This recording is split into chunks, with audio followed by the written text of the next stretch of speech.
प्रधान जी मेरे साथ बैठे हैं। उस दिन माननीय प्रधानमंत्री जी ने जब कहा कि जन कल्याण की सभी योजनाएं चलती रहेंगी और हर गरीब को पक्का मकान मिलेगा, उसकी छत पक्की होगी, और इन लोगों का भी विश्वास प्रधानमंत्री मोदी पर ही है। अरविंद केजरीवाल ने पिछले 10 सालों में इन गरीब झुग्गी वालों को सिर्फ भड़काने का काम किया, धोखा देने का काम किया।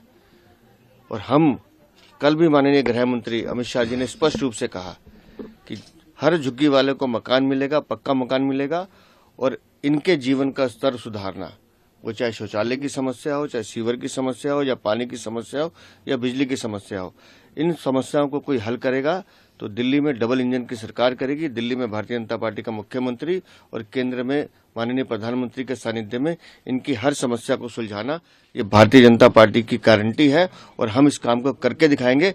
अरविंद केजरीवाल ने सिर्फ लोगों को धोखा देने का काम किया। जिस तरह से झुग्गी वालों के लिए उन्होंने, कितने साल से हम इनको देख रहे हैं, आज भी ये कहते हैं कि उन्हीं हर बार आते हैं, चुनावी वादे करते हैं, चले आते हैं, या इनको भड़काने का काम करते हैं, इनको डराने का काम करते हैं कि झुग्गी तोड़ दी जाएगी, ये कर दी जाएगी। मोदी की गारंटी है हर गरीब की छत पक्की होगी, हर गरीब को पक्का मकान मिलेगा। अमित शाह जी ने कल वाले बयान में और भाषण में सिर्फ अरविंद केजरीवाल जी को गालियां निकाली हैं, गंदी गंदी गालियां निकाली हैं उन्होंने आम आदमी पार्टी को और अरविंद केजरीवाल जी को।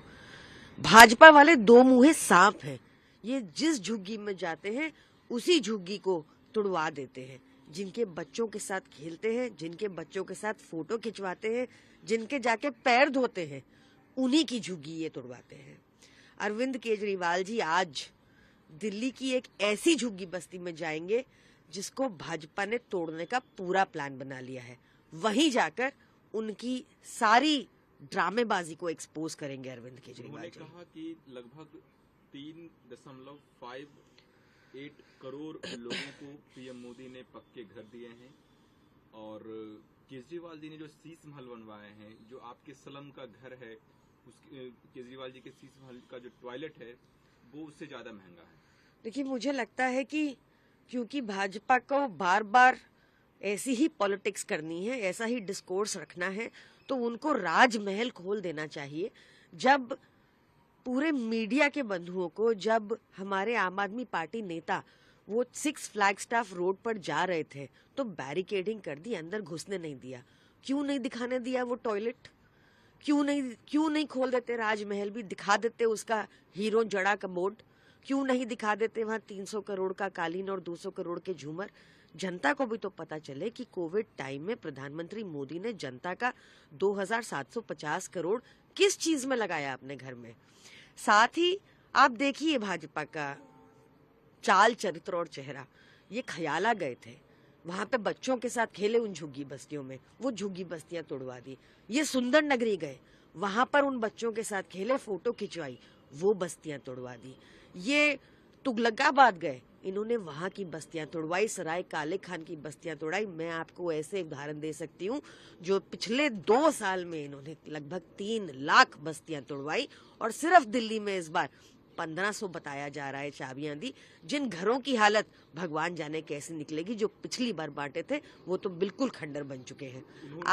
उन्होंने यह भी कहा कि जो स्लम में रहते हैं उनको गंदा पानी मिल रहा है, दिल्ली की आबो हवा गंदी है। केजरीवाल जी 10 साल में किए क्या है कुछ पता नहीं चला, उनको तो सरकार छोड़ देनी चाहिए।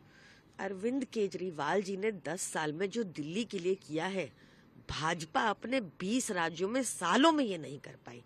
ना कहीं फ्री बिजली दे पाई, ना कहीं फ्री पानी दे पाई, ना कहीं महिलाओं को फ्री बस यात्रा दे पाई, ना ही अरविंद केजरीवाल जैसे मोहल्ला क्लिनिक या शानदार अस्पताल बना पाई, ना ही अरविंद केजरीवाल जैसे स्कूल, यूनिवर्सिटी, कॉलेजेस बना पाई। अरविंद केजरीवाल जी ने झुग्गी में रहने वाले लोगों के लिए भी एक सम्मानजनक जिंदगी उन्होंने दी। एक IRS अफसर थे, वो अपनी प्लस नौकरी छोड़ के दिल्ली की झुग्गियों में गए, देखा कि अनऑथराइज्ड कॉलोनीज जो लगभग 1800 हैं, उनमें तो ना सीवर लाइन है, ना पानी पीने की लाइन जाती है, ना सड़कें हैं। ये सब अरविंद केजरीवाल जी ने कराया। लगभग 10,000 किलोमीटर की सड़कें पिछले 10 सालों में दिल्ली की ठीक हुई हैं।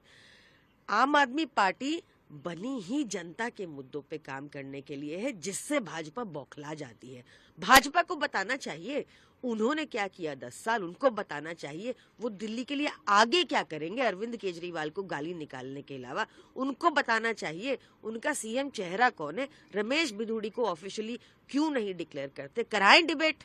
एक और कटाक्ष उन्होंने केजरीवाल जी के ऊपर किया कि ये इकलौते सीएम हैं देश के जो जेल जाने के बाद भी अपने पद से इस्तीफा नहीं देते हैं। देखिए, अरविंद केजरीवाल जी के ऊपर झूठे आरोप लगाए भाजपा ने, जिसका माननीय सुप्रीम कोर्ट ने भी कहा, खंडन किया और कहा कि सीबीआई को तोते की तरह, बंद पिंजरे में तोते की तरह यूज किया भाजपा ने। ईडी कोर्ट ने कहा कि ईडी द्वेष की भावना से काम कर रही थी। ये तक कहा कि पीएमएलए कोर्ट ने ये तक कहा कि कोई चवन्नी का प्रमाण नहीं अरविंद केजरीवाल जी के खिलाफ।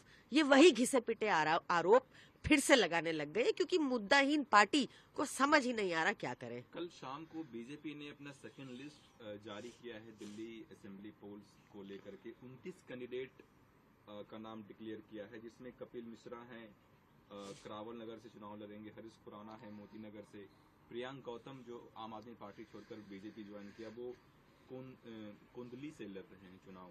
देखिए, मुझे लगता है कि भाजपा के पास इस बार चेहरों का इतना अभाव है कि अभी तक 70 कैंडिडेट डिक्लेयर नहीं कर पा रहे।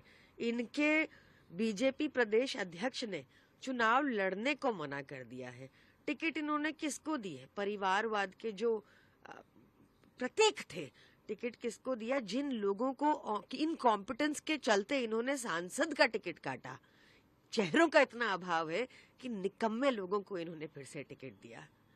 एक और बहसुरी है, केजरीवाल जी ये दावा कर रहे हैं कि मुझे सोर्सेज से पता चला है कि दिल्ली में बीजेपी का सीएम फेस रमेश बिधूड़ी होगा। केजरीवाल जी ने रमेश बिधूड़ी को चैलेंज किया है कि आप अपने कार्यकाल जो 10 साल आप एमपी रहे, अपने काम गिनाए, मैं अपना काम गिनाऊंगा। मीडिया के सामने मैं डिबेट करने के लिए रमेश बिधूड़ी से तैयार। एक सच्चा ईमानदार नेता ही इतनी हिम्मत रख सकता है कि डिबेट के लिए ओपन चैलेंज करे। रमेश बिधूड़ी तो इनके प्राइम कैंडिडेट है ही, ऐसा क्रेडिबल इंफॉर्मेशन से पता चला। और ऐसा क्यों है? देखिए, वो लोगों के साथ मारपीट करते हैं, वो संसद में गाली गलौज किए, वो महिलाओं को अभद्र भाषा का यूज करते हैं, और इस बार तो आतिशी जी के माँ बाप तक पहुंच गए। इससे ज्यादा प्राइम कैंडिडेट बीजेपी के पास कोई है ही नहीं। और उनको आकर करनी चाहिए बहस अरविंद केजरीवाल जी के साथ। बताएं उन्होंने 10 साल में क्या काम किया, तब अरविंद केजरीवाल जी भी बताएंगे 10 साल में क्या काम किया। कांग्रेस भी